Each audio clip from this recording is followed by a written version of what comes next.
एक बार राजा कृष्णदेवराय ने तेनालीराम को एक बकरा देते हुए कहा कि इस बकरे को 1 महीने अपने पास रखो, पर शर्त यह है कि इसका वजन न कम होना चाहिए और ना ही बढ़ना चाहिए।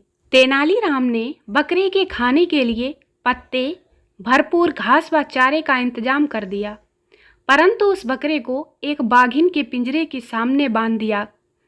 फिर 1 महीने के बाद यह देखा गया कि बकरे का वजन ना ही घटा है और ना ही बढ़ा। दोस्तों, मैं कोई कहानी नहीं कह रही हूँ, मैं अपने उन दोस्तों की बात कर रही हूँ जो अविवाहित पुरुष हैं, जो ये सोचते हैं कि शादी के बाद उनका वजन बढ़ जाएगा, लेकिन ऐसा बिल्कुल नहीं होगा। हरामखोरी की हद तो देखिए साहब। एक आदमी ने अखबार में विज्ञापन दिया कि एक नौकर चाहिए, तनख्वाह कुछ नहीं मिलेगी, सिर्फ भोजन मिलेगा। किस्मत का मारा एक बेचारा पहुंच गया। बोला, सर काम क्या करना होगा? उसने कहा, कुछ नहीं, बस 2 लोगों का सुबह और शाम का नाश्ता, दोपहर और रात का खाना बगल वाले गुरुद्वारे के लंगर से रोज लाना है, एक तुम्हारा और एक मेरा। जब भगवान सारी सब्जियों को उनके गुण और सुगंध बांट रहे थे, तब प्याज चुपचाप उदास होकर पीछे खड़ी हो गई। सब चले गए पर प्याज गई नहीं, वहीं खड़ी रही। तब विष्णु जी ने पूछा, क्या हुआ, तुम क्यों नहीं जाती? तब प्याज रोते हुए बोली, आपने सबको सुगंध और सुंदरता जैसे गुण दिए, पर मुझे बदबू दी। जो मुझे खाएगा उसका मुंह बदबू देगा, मेरे साथ ही ऐसा व्यवहार क्यों? तब भगवान को प्याज पर दया आ गई। उन्होंने कहा, मैं तुम्हें अपने शुभ चिन्ह देता हूँ। यदि तुम्हें कोई खड़ा काटेगा तो तुम्हारा रूप शंखाकार होगा, और यदि आड़ा काटा गया तो चक्र का रूप होगा। यही नहीं, सारी सब्जियों को तुम्हारा साथ लेना होगा, तभी वे स्वादिष्ट लगेंगी। और अंत में तुम्हें काटने पर लोगों के वैसे ही आंसू निकलेंगे जैसे आज तुम्हारे निकले हैं। जब जब धरती पर महंगाई बढ़ेगी, तुम सबको रुलाओगी। दोस्तों, इसीलिए प्याज आज इतना रुला रही है, उसे वरदान जो प्राप्त है। दादाजी, सारा दिन mobile mobile mobile, Facebook, bore नहीं होता क्या तू? ऐसा क्या है इसमें? पोता, अरे दादाजी, आप एक काम करो, आप इसमें अपने पुराने मित्रों को ढूंढो। दादाजी, अरे वो सब तो मेरे साथ 10वीं तक पढ़े, उन सबको मेरी याद आती होगी क्या? पोता, अरे आप एक बार ट्राई तो करो दादाजी। और फिर 70 साल के दादाजी का फेसबुक अकाउंट बनाया गया। आधे घंटे के भीतर पुरुषोत्तम गुप्ता, विश्वनाथ अग्रवाल और श्यामलाल यादव इत्यादि इनकी फ्रेंड रिक्वेस्ट आ गई। यह सब फ्रेंड रिक्वेस्ट देखते ही दादाजी की आंखें चमक उठीं और वे पोते से बोले, अरे बेटा, जरा ध्यान से देखो तो, इसमें बबली, कुसुमलता, साधना और पूनम अरोड़ा का कहीं पता लग सकता है क्या? पंडित जी ने दूल्हे को पीछे रहने को कहा। दूसरे फेरे के वक्त दुल्हन आगे हुई तो दूल्हा फिर दौड़कर आगे निकल गया। हर फेरे में दूल्हा बार बार ऐसे ही तेजी से दुल्हन के आगे निकल जाता। बार बार ऐसा होता देख दुल्हन के पिता गुस्से में बोले, यह कैसा दूल्हा है जो फेरे भी ढंग से नहीं ले सकता? ऐसे ये शादी नहीं हो सकती। दूल्हे के पिता ने समझाते हुए कहा, माफ करना समधी जी, दरअसल हमारा लड़का ट्रक ड्राइवर है और इसलिए इसे ओवरटेक करने की आदत है। लड़कियां सिर्फ शक्ल और जिस्म की वजह से खूबसूरत नहीं लगती, वो इसलिए भी प्यारी लगती हैं कि वो कॉलेज से घर तक लड़कों का पीछा नहीं करती। वो रिश्ते का इनकार कर सुनकर लड़के के मुंह पर एसिड फेंक कर नहीं भागती।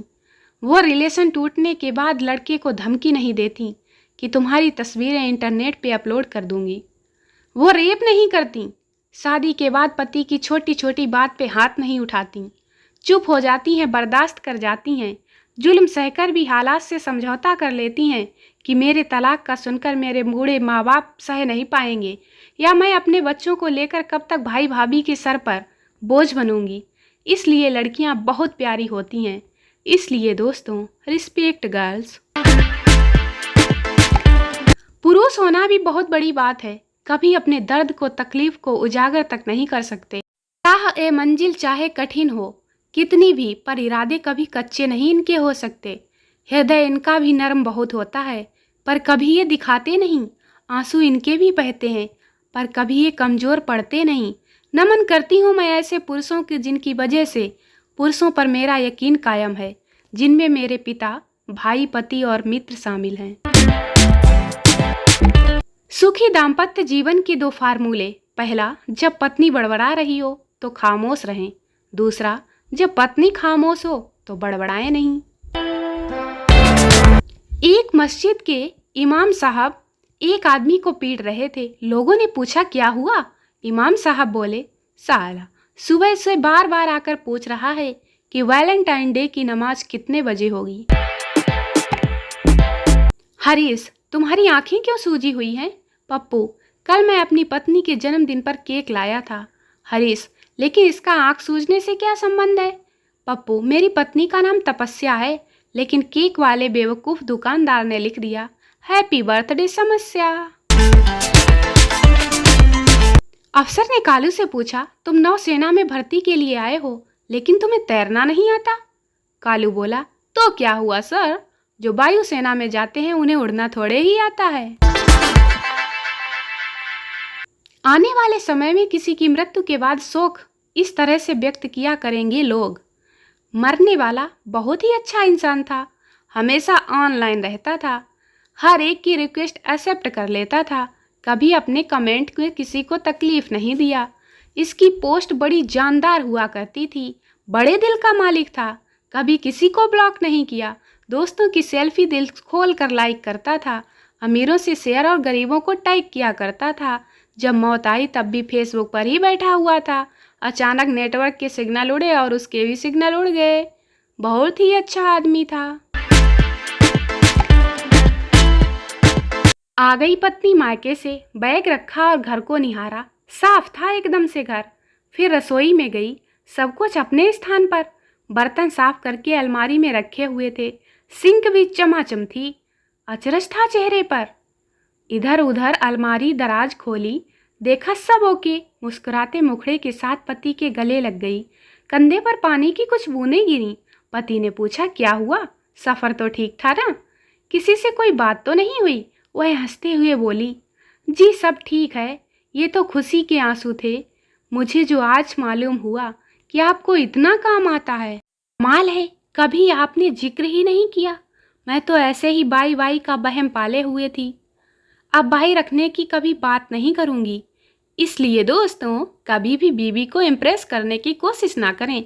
लेने के देने पड़ सकते हैं। शादीशुदा सदस्यों के लिए चेतावनी स्वरूप जनहित में जारी।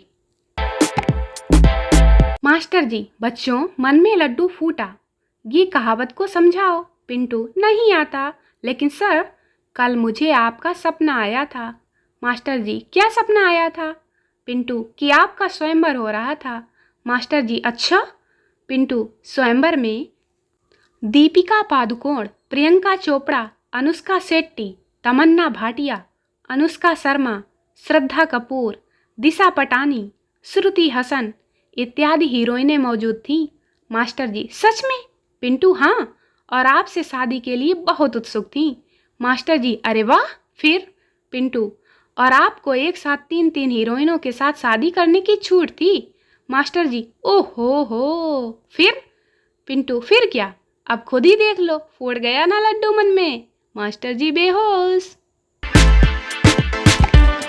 उधार धन लेकर वापस ना करने वाले लोग इतने बड़े बेशर्म होते हैं कि आपके कई बार तकादा करने पर भी आपके सामने फकीर बन जाएंगे। मगर इनकी मौज मस्ती में कोई कमी नहीं आएगी। परिवार के साथ घूमने जाएंगे, हर शादी में व्यवहार देंगे, दावत उड़ाएंगे, खुद की नशा पत्ती बियर या दारू में कोई कटौती नहीं करेंगे। पैसे वापस मांगो तो फिर फकीर बन जाएंगे।